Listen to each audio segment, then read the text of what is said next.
Mother Teresa, गरीबों की देवदूत। Mother Teresa was often said to be a living saint for her dedication to helping the less fortunate. The Albanian nun founded the Missionaries of Charity in Kolkata in 1951. She gained worldwide acclaim for her work, caring for some of the sickest and poorest in India and elsewhere. ईसाई धर्म की प्रतीक। You're actually seeing a living saint. It's so beautiful to see the people dying. The greatest destroyer of peace today is the cry of the innocent, unborn child. क्या वह वास्तव में संत थी या वह दुष्ट थी? Right from the very beginning, I wanted to serve the poor purely for the love of God and to give them what the rich people get with money. I wanted to give to the poor for the love of God. They didn't have enough drips.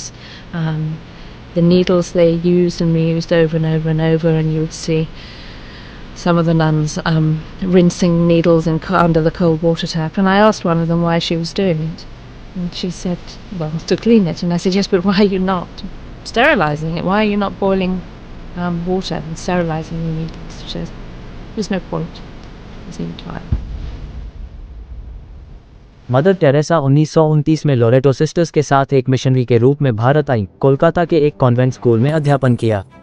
1946 में उन्हें एक आह्वान के भीतर एक आह्वान का अनुभव हुआ। उन्हें लगा कि ईश्वर ने उन्हें अपना शिक्षण पद छोड़कर सड़कों पर सबसे गरीब और बीमार लोगों की सेवा करने के लिए बुलाया है। 1950 में उन्होंने मिशनरीज ऑफ चैरिटी की स्थापना की और अपना जीवन बेसहारा, बीमार, मरते हुए और अनाथ लोगों की देखभाल के लिए समर्पित कर दिया। 1997 में उनकी मृत्यु के समय तक उनके काम का विस्तार विश्व स्तर पर हो गया, जिसके कारण उन्हें निस्वार्थ करुणा और दान के प्रतीक के रूप में मान्यता मिली। कोलकाता में उनके मिशनरीज ऑफ चैरिटी के साथ काम करने वाले कुछ पूर्व स्वयंसेवकों और डॉक्टरों ने दावा किया कि मरने वाले और गरीबों के लिए उनके घरों में चिकित्सा देखभाल की गुणवत्ता घटिया थी। All the patients had shaved heads.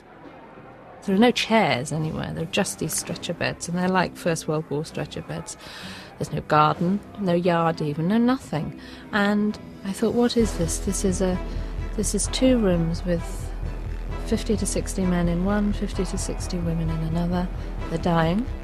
They're not being given a great deal of medical care. They're not being given painkillers really beyond aspirin and maybe, if you're lucky, some Brufen or something for the sort of pain that goes with terminal cancer and the things that they were dying of.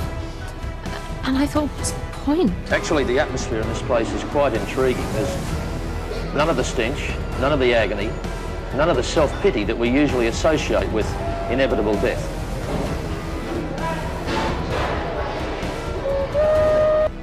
पर्याप्त चिकित्सा उपचार प्रदान करने की तुलना में पीड़ित होने और गरिमा के साथ मरने के कार्य पर अधिक ध्यान दिया गया। इसे पीड़ा को कम करने के बजाय उसे महिमामंडित करने के तरीके के रूप में देखा गया है। मदर टेरेसा का संगठन पीड़ा को कम करने के बजाय कैथोलिक धर्म और उसके सिद्धांतों को बढ़ावा देने के बारे में अधिक था। मदर टेरेसा ने अपने आदेश के सदस्यों को मरने वाले रोगियों को बपतिस्मा देने के लिए प्रोत्साहित किया, चाहे उनका धर्म कुछ भी हो। इसका मतलब पीड़ित और मरने वाले रोगियों को ईसाई धर्म में परिवर्तित करना था। यहाँ तक कि पोप को कैमरे पर अधिक लोगों को ईसाई धर्म में परिवर्तित करने की सलाह देते हुए रिकॉर्ड किया गया है। डॉक्टरों का कहना है कि एक बार एक महिला गंभीर रूप से जली हुई अवस्था में आई थी, लेकिन मदर टेरेसा ने उसे दर्द के लिए मॉर्फिन देने से भी इनकार कर दिया। मदर टेरेसा ने हैती के तानाशाह जीन क्लाउड डुवेलियर और कम्युनिस्ट नेता एनवा होक्सा जैसे संदिग्ध रिकॉर्ड वाले लोगों से दान स्वीकार किया और सार्वजनिक रूप से उनकी प्रशंसा की। उन्होंने 1980 के दशक में यूएस में बचत और ऋण घोटाले में शामिल एक फाइनेंसर चार्ल्स कीटिंग से भी दान स्वीकार किया। फादर मैग्वायर नामक कैथोलिक पादरी पर चर्च में छोटे लड़कों से छेड़छाड़ करने का आरोप लगाया गया था। मदर टेरेसा ने व्यक्तिगत रूप से फादर मैग्वायर के प्रति नर्म रुख अपनाने के लिए न्यायाधीश को एक पत्र लिखा और उन्हें फिर से चर्च में नियुक्त किया गया, जहां वे अपने गलत कामों को जारी रखेंगे। He was accused of multiple pedophilia charges, and Teresa wrote a letter of support saying that he was passing the indiscretions. He should be condoned. दान में लाखों डॉलर प्राप्त करने के बावजूद संगठन इस बारे में पारदर्शी नहीं था कि पैसे कैसे खर्च किए गए।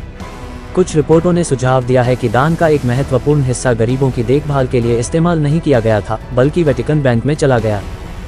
ऐसे कई कारण हैं जिनकी वजह से उन्हें और उनके संगठन को अक्सर पर्याप्त चिकित्सा उपचार प्रदान नहीं करने वाला माना जाता था।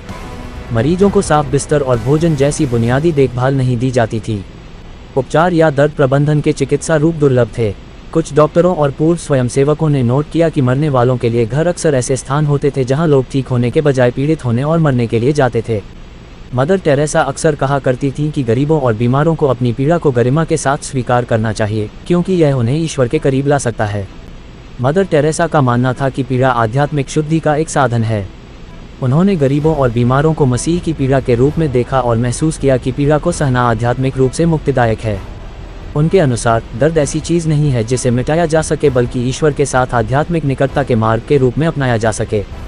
मदर टेरेसा को 4 सितंबर 2016 को कैथोलिक चर्च द्वारा संत के रूप में विहित किया गया था, एक प्रक्रिया के बाद जिसमें उनकी मध्यस्थता के कारण 2 चमत्कारों को मान्यता दी गई थी। सबसे पहले 1998 में पेट के ट्यूमर से पीड़ित एक महिला का चमत्कारिक उपचार।